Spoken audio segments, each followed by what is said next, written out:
Цените на половни автомобили во Европа во април се зголемија за 1,9% во споредба со март 2026 година, а неголемо зголемување на цените е забележано во Шпанија и Италија.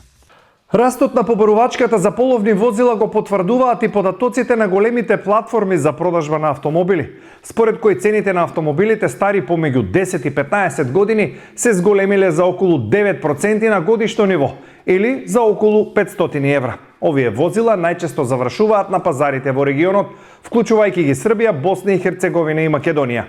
Купувачите масовно се одлучуваат за постари модели, бидејќи се поевтини за одржување, имаат поедноставна електроника и не бараат дополнителни плаќања за одредени софтверски функции, што е се почесто случај со новите автомобили. Во меѓувреме, бензинот се зголеми помеѓу 10 и 27% од февруари 2026 година, во зависност од земјата.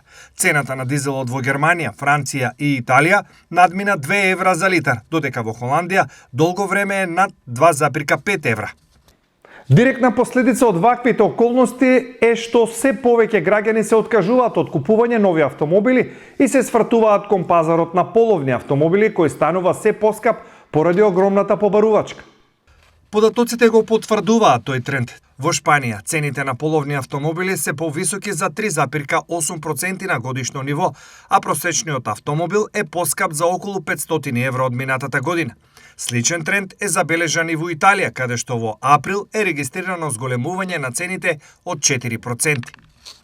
Во Германија и Швајцарија, во зависност од регионот, цената на класичните модели со бензински и дизел мотори се зголеми за околу 1,9%, што е сепак поблак удар за купувачите од Балканот, кои најчесто купуваат автомобили од тие земји.